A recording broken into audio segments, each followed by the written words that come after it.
Joe, you said the last time we visited with you that your guys needed to understand that last year was over. Record-setting season, last year over. It's a new day. Got to go earn it every day. What do you think of this offense's approach through 3 days of practice? I've been pleased with it. Whenever you're replacing this many parts, like there's some sloppiness that goes into it, but the guys are playing hard, and that's all we ask of the guys. While you're learning, while you're trying to figure out your new jobs, your new roles, just play really hard while you're working through it. So we've seen that it's been good that we've had some hiccups on the first couple days where it like wasn't quite as clean as it maybe could have been, but now it's a great wake up for all the guys to be like, wait, I don't just get to show up and do this. Like I have to put in the extra work. I got to show up in the meetings. I got to get my extra film. So it's been a really good couple days of practice. Joey, with as much as you read on offense, how difficult is it for a receiver to adjust to your system? Yeah, it's a different animal. We're very, very different than a standard offense. But if guys are good at feeling space, if they're good at understanding structures of defense, if they're good at reading leverage, they're really good at what we do. So what we do is different, but it's also for guys that understand it. That's why they excel the way they do. And what do you like, what you've seen out of Nathan Laycock so far? He's a good-sized kid that can really run. Like when he gets out and goes and he's playing decisive and he's playing fast, he has legitimate track speed. So it's a big, fast guy running down the middle of the field, which is always fun to see. Joe obviously doesn't have Hendon out there beside him. Can Joe have the same competitive edge, or is it a different competitive edge not having that one-to-one comparison with Hendon? Yeah, absolutely, because Joe knows he's competing against himself. That's been the switch that he's made. He doesn't need something external motivating him. He's motivated by himself. He's trying to go out and be the best he is. He knows he's got 1 year of eligibility left, and he's trying to go take advantage of it. So there's no kind of like laid back, oh, I don't have another old guy next to me or something like that. He's competitive. He's dialed in every single day when he takes the field.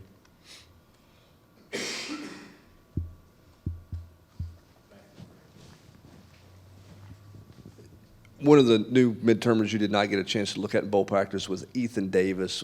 What are your thoughts on him, and how limited is he going to be from a contact standpoint when you get into full pads? What have you seen out of him to this point? Yeah, Ethan's really, really skilled. He's bigger than you think he is, and you see him out there in pads, and you're like, that's a big kid. But really good-sized kid. He can run. He's fluid. He's got loose hips. He's been really impressive to watch run around out on the field, and he's rolling. He's going with us, so he's cleared. He's cut loose, and he's playing ball. Hey, Coach, in the back here. In what areas would you say the early enrollees are benefited the most by coming in early? The biggest thing, and I just had the conversation with the guys leaving the field, is getting to go through spring ball.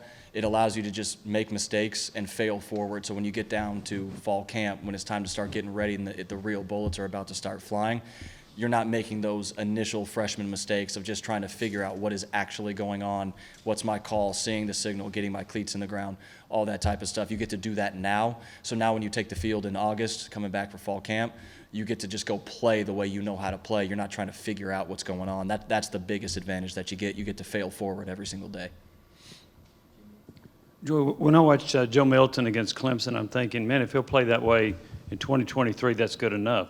Do you see it that way, or do you see it, no, he's got another level he needs to reach? He absolutely has another level that he can and should go to. He, if you guys think about it, like he's older, but like his actual, that was only his, fourth start for us, I believe. So he's got a lot of ball still left to play. He made a lot of really good decisions. He protected the football. He threw it aggressive when it was time to throw it aggressive. He's doing that at a high level right now too. So been really pleased with him, but he definitely has another level that he can go reach. How is Nico reacting to the volume of the reps that he's getting and all the attention that he's getting from you guys? Yeah, he's been really good. He's mature beyond his years. He doesn't act like a freshman. But with that said, the first time you take the field, no matter how prepared you are, going from high school to college, like it's fast. It's fast. There's a lot more on you. We put as much on the quarterback as anybody in the country, if not more.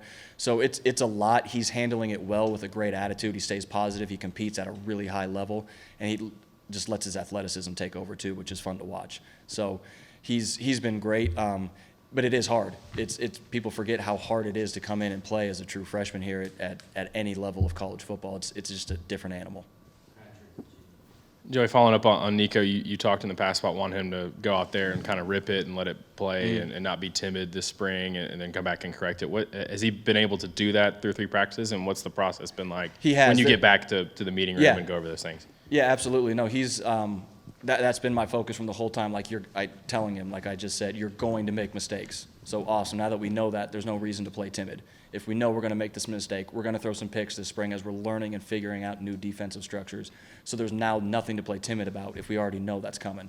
So just going out there and ripping it, and it's like I said, it's fun to watch him when he lets that thing go and when he's just playing confident out there. And it's just going to keep coming and being more consistent as he gets more and more comfortable in the offense. Joey, with Milton, how much has he improved with his touch on shorter passes? It's been like high end. That was one of the biggest things that he did so well against Clemson was our underneath game, and our mid-range stuff was completed at a really high clip. I can't remember the exact percentage, but it was at a high level. So we work it every single day. He's got the bazooka. He can throw it through the wall if he wants to. So let's just touch all these up whenever we're in routes on air. But then what I always say is we work on that during our routes on air. But when it's time to take the field, you got to see it and react. If it calls to be touched up, touch it up. If it's time to put a little vapor trail on it, like drive off your back hip and let that thing go. So I'm never going to pull him back and not let him use what he has, but we'll work on what he needs during our individual periods.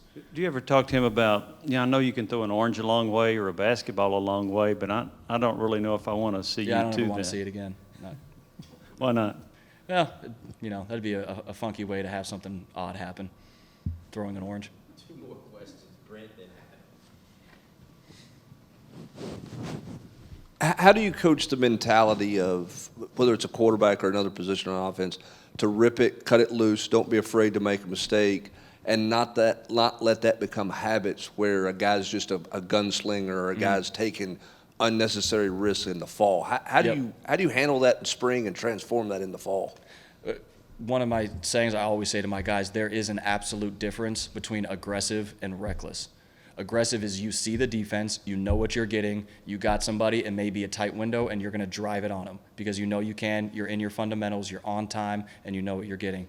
Reckless is I'm just climbing the pocket, I don't see what's happening, and I just turn and launch it as far as I can because I'm trying to make a play. That's reckless. Or I'm late to something, and I still think I'm just going to throw it because I wanted to throw that. Like we call a shot, I'm throwing the shot. Well, no, if it's not there, check it down.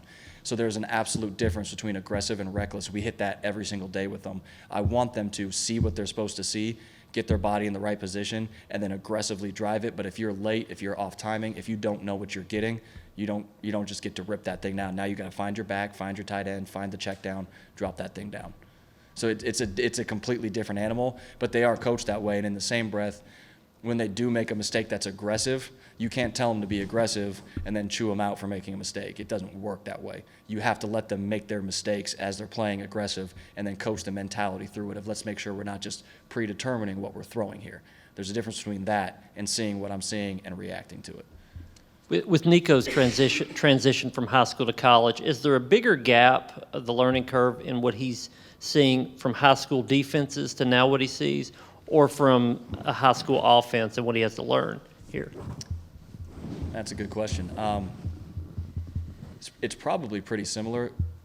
There's more on the quarterbacks here pre-snap, probably than you would have had to done. But you're still seeing, your structures, your route concepts, and all that type of stuff. There's always some kind of carryover with that. But with the pace we go at, and with him having to make the calls and understand his protections and his pressure rules and his loaded and unloaded rules and all that type of stuff, that's a whole different animal. But day one against Coach Banks' defense, you're getting the kitchen sink thrown at you right from the beginning. And my message after practice to him that first day was, this is good. You have no idea how good this is for you, that you just saw all this funky blitzes, front stemming, going from 3 down to 4 down to it's all over the place. And yeah, you got to play fast and still operate within it. This is setting you up for success here moving forward because you're going to get every look under the sun this spring and summer. Is that intentional for Coach Banks to show him that? Is it something that you prefer? I love it. When Coach Banks ever asks, hey, do you need to see anything specific? I say, just bring it. I don't care. I want our guys to have to react. But that's how aggressive he calls the game. Coach Banks calls the game extremely aggressively. What we do on defense matches what we do on offense. So it's fun to watch him call, and every once in a while he gets you, and you're like, all right, that was a good one right there. But it's a fun little cat and mouse, and it's so beneficial for our entire team. We're talking about the quarterbacks, but for the wideouts, the tight ends, pressures are coming from everywhere, hot adjustments, all that. It's just something new every day they got to adjust to. Appreciate it.